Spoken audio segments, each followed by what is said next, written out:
I'm Katherine Johnson, 55 years old. I'm a divorced wedding planner who ended my marriage 10 years ago. Before the divorce, my husband and daughter consistently ignored me for 5 years.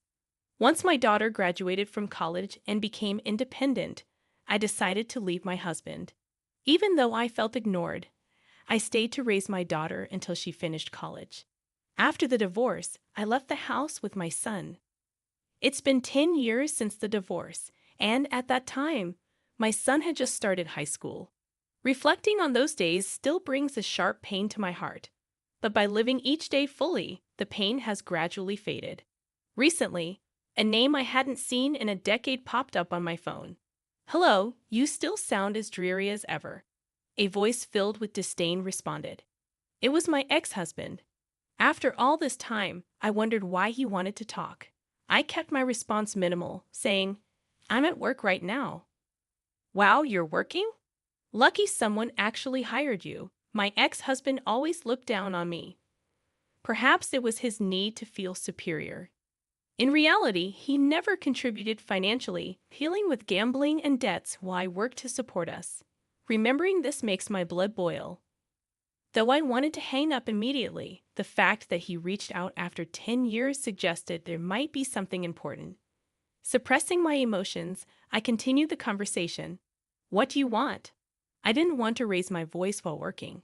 Remaining calm and concise, he then delved into his own needs. "Mur is getting married. It'll look bad without a mother. Come back just for that."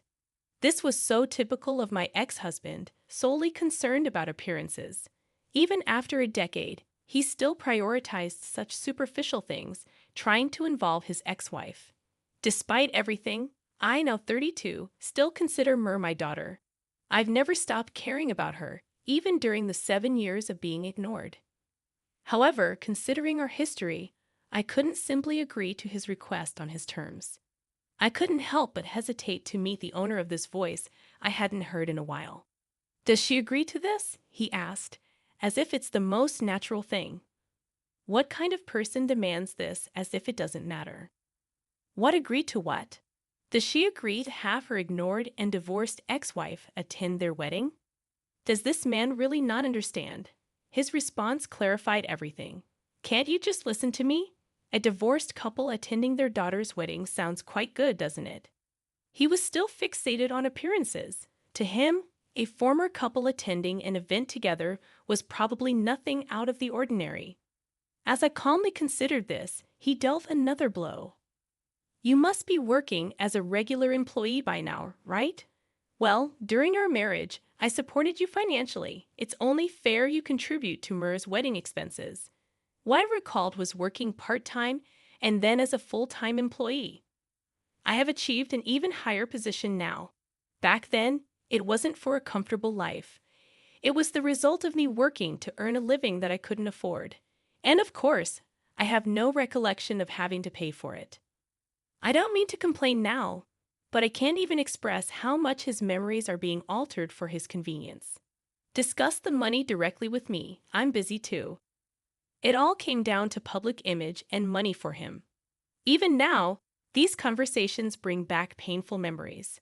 Shortly after we got married, I found out about my ex-husband's love for gambling.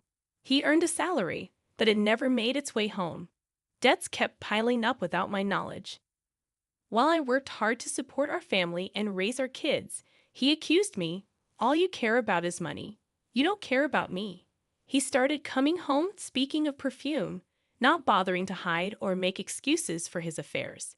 It seemed like cheating was just inevitable for him. It's all in the past now, not a pleasant memory, but I try to move on. Attempting to change the subject, I take a deep breath and ask him over the phone, "What does Murray say?" "What? You're still being ignored by Murray, continually neglected by your own daughter.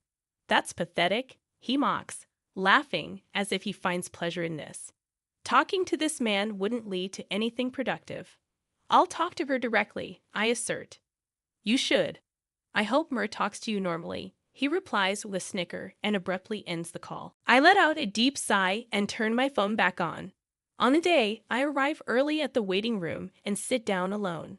Suddenly, the door opens, and I hear footsteps. I'd recognize them even after 10 years. They stop right in front of me. Why are you sitting here? What? There's no place for a mother who abandoned her child. His unnecessarily loud voice echoes in the small room. What do you mean? You heard it from Murray, didn't you? What? There's no seat for a mother who hasn't properly talked to her daughter for 17 years. You're not wanted here. His words spit out with a triumphant laugh are predictable. I can imagine his expression without even looking. He must be picturing a mother rejected by her daughter after hinting at a joint appearance by the divorced couple over a phone call after 10 years. Such a typical move of his. Unaware that I'm thinking this, he continues his verbal attack. But inside, I can't stop laughing. Suppressing my emotions, I respond solemnly. I was just so curious. What? You're curious about your daughter's wedding after being ignored for 7 years and out of touch for 10, he says, laughing. Man, are you some kind of masochist? I paid some money, so let me have a peek. No way, Mary doesn't care about you at all. You're just a wallet. He laughs uncontrollably, holding his stomach amidst his laughter. After a while, there's a soft knock. My ex-husband responds gruffly, and 2 figures slide into the room. Mur and my son Ethan. My ex-husband, looking puzzled, addresses them. Mary, why are you dressed like that? Mary, who should have been dressed as a bride, is wearing a regular dress. Ethan, too, is casually dressed in a jacket and pants. And there I am in my plain pantsuit, looking baffled. My ex-husband asks Mur with a blank expression the same question again. Mur casually replies, What are you talking about? My wedding's already over. What? The wedding's over? Yes. What do you mean it's over? I don't understand. It's over means it's over, just like that, right, Mom? Mur says, smiling at me. Ethan and I return her smile. My ex-husband looks at us as if he can't believe what he's seeing. Hey, what do you mean it's over? Do you know something about this? He demands, turning to me. It's just as Mur said, I reply. Like I said before, the 3 of us and the other family had the ceremony in Hawaii without you. Mur calmly explains the main points to her father, his voice rising an octave in his flustered state. What, Hawaii? Mom helped us out. You didn't contribute a penny. Why would we want someone like you at the wedding? Of course, we wanted Mom there, Mur added, stunning her father. My ex-husband, desperate, asked, Then what's this today? Why are we all gathered in the wedding venue's waiting room?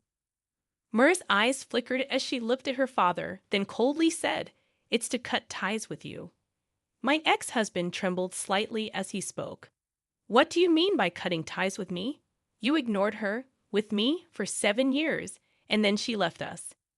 Clearly not expecting such treatment from his daughter, whom he thought was on his side. He was visibly shocked, but Mur was relentless. What? You didn't just ignore Mom. You ignored me and Ethan too. What? I wasn't ignoring Mom with you. I find it disgusting to be associated with a man who ignored his family, had an affair, and had a child out of wedlock. My ex-husband gasped at Mur's words. He stared at her, his expression blank in the dead silence. Mur continued, The reason I didn't talk to Mom was to keep an eye on you. What? You neglected your family for gambling and debts, had an affair, even had a love child. And you hit Mom behind our backs, didn't you? What? You thought we didn't notice? Any middle schooler would understand that. And when Ethan and I were nice to Mom, you hit her even more, didn't you? My ex-husband glared at me. I didn't do anything. It was you who didn't bother to hide your actions even in front of the kids. He must have believed I turned my children against him, but I never did. I was cautious, as any action on my part could have negatively impacted the children.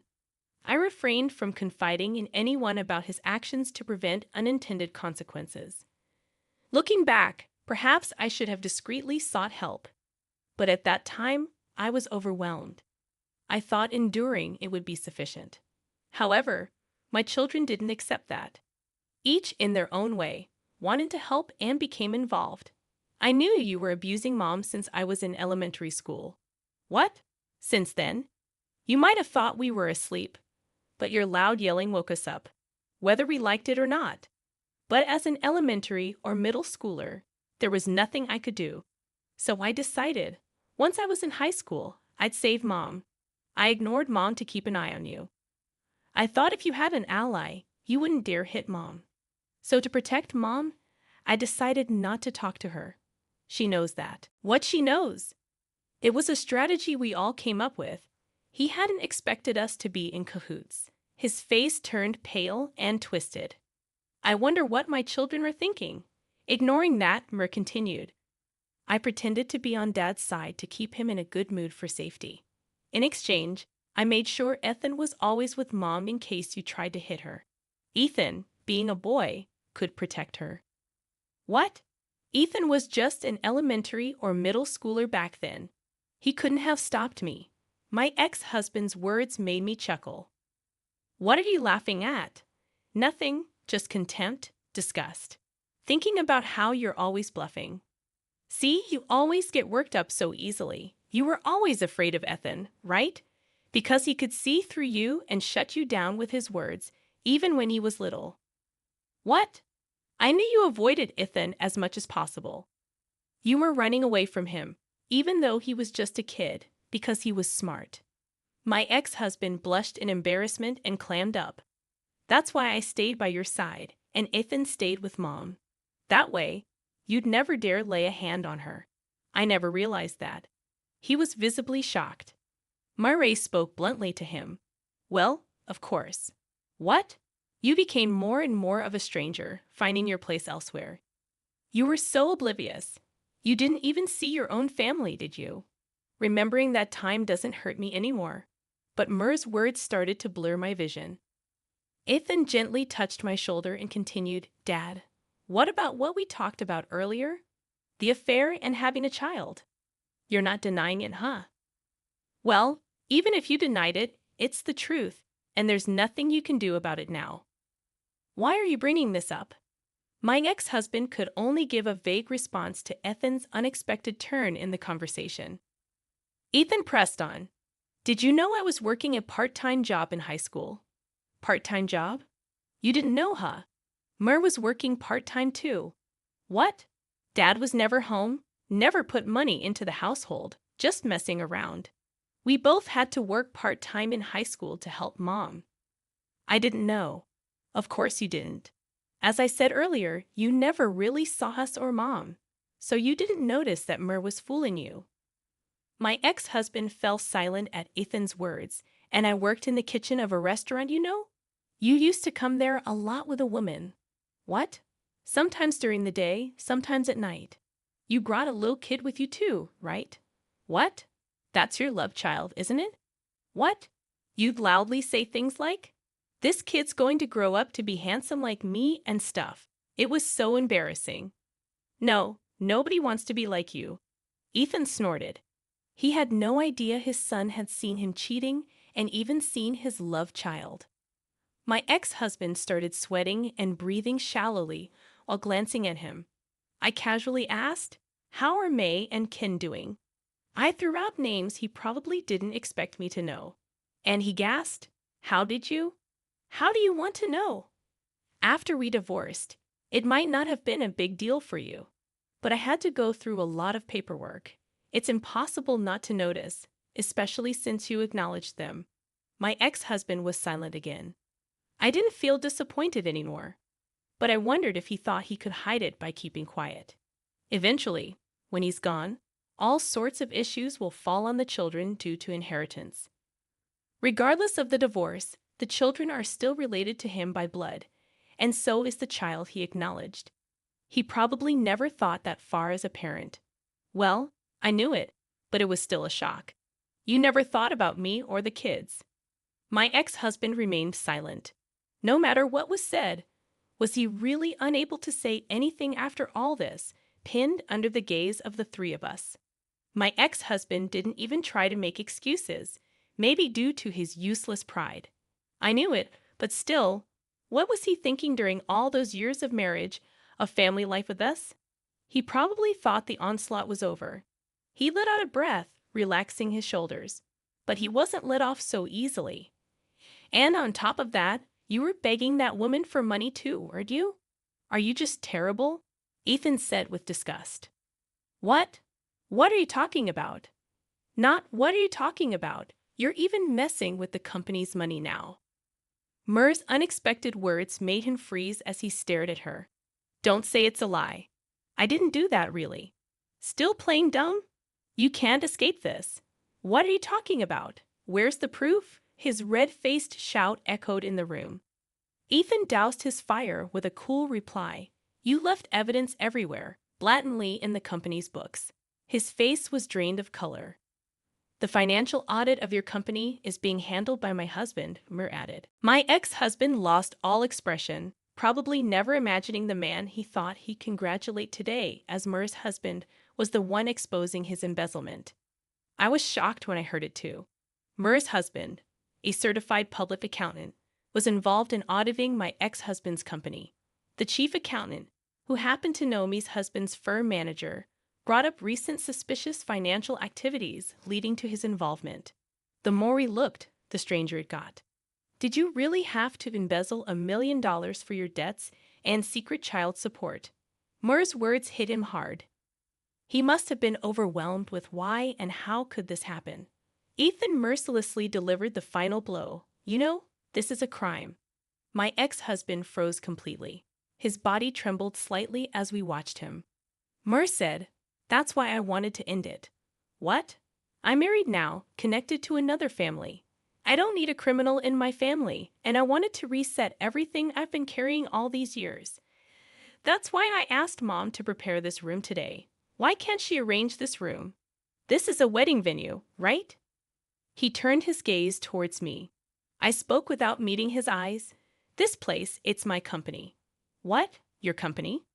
I started in this industry as a part-timer, and after gradually gaining experience, I was promoted. From there, I worked hard to learn and build connections. I entered this industry before we divorced, a little before he started ignoring me. He never knew or cared to know what company I worked for or what I did. He didn't even try to find out. So he never knew I've been in this industry since then. It was a terrible situation, but it led to good connections for me. And 2 years ago, I started this company with someone I've worked with for a long time. Who? Someone you've worked with, the president of the parent company, and now my husband. What? He was speechless. As expected, I guess. So he always thought he was above his ex-wife, who is now a president's wife and a subsidiary company president, shaking. He managed to ask us, me, is what Mur is saying true? What? When we divorced, you cut ties with her, right? That's right, isn't it? He shouted desperately, but cold words rained down on him. Isn't that obvious? Like I said earlier, I ignored Mom on the surface for 7 years just to protect her. It was only superficial. I never really ignored her. Besides, you were hardly ever home. What? You only saw what was on the surface, right? Whether I was ignoring Mom or not, well, that's... And when I graduated from college, you too got divorced. That's when I made my choice, right? To go with Mom. That's a lie, right? It's true. Someone like you, a cheating, abusive, embezzling jerk, just disgusts me. You have no idea how much those 7 years messed with my mental health. Mur's voice, which had been so strong, started to tremble, her eyes filling with tears. Murray, I'm so sorry. I couldn't help but hug her. It's okay. Mom was always there, silently protecting us from any harm, taking on everything, standing strong in place of a deadbeat dad who wouldn't contribute or even come home. Mur hugged me back, her arms trembling, sobs echoing against my back. Ethan gently rubbed our shoulders, saying, Anyway, Dad, you're busted. What? Actually, I'm involved in that audit too. What? I'm a certified public accountant now, working under Mur's husband. You mean you're with her husband's firm? Yep, so I know all about your dirty deeds. I've been looking back, and it's been going on for quite a while, hasn't it? It's more than just $1 million, right? What? Really? Well, what you spend it on isn't my concern. But the fact you used someone else's money doesn't change. My ex-husband fell silent at that. I pulled out my phone and quickly sent a message to my husband. A few minutes later, there was a knock at the door. Several men approached my ex-husband in silence. As he responded, what must he be thinking? He hesitantly put out his handcuffed wrists. I averted my gaze. The soft click of the handcuffs echoed. Since then, my ex-husband has been cooperating with the police investigation. During this, they discovered he had been abusing the child he had with his mistress. Of course, he was rearrested, and the mistress too. The child, still in middle school, is now in a child protective facility. The police informed me. Hearing this, Ethan had an indescribable look on his face. Something wrong. Well, Mom might not like it, but I want to meet that kid. What? I knew Ethan often saw those three at his part-time job. I thought it might be a sentiment. But he said, if I had noticed something back then, maybe that kid wouldn't have been hurt. Ethan seemed to feel responsible for what had happened. Also, yeah, you may not like it, but he's technically my brother, right? Ethan said, looking away. Perhaps since that time 10 years ago, he had felt a vague sense of brotherhood towards the little boy. Indeed, he's all alone now. Yeah, honestly, I didn't feel great about it. That child was the result of betrayal, but he's alive and growing. I've made my kids go through unnecessary hardships. Part of that responsibility is undeniably mine. So let's do what I can now. Shall we go meet him sometime? Ethan's face lit up with a smile. How the boy would react or receive this, I don't know. But I want to see the smiles of the children around me as much as possible. I gently stroked Ethan's head. To move forward, I'll ask someone who knows. I took out my phone, opened my history, tapped the name of someone important, and listened to the dial tone.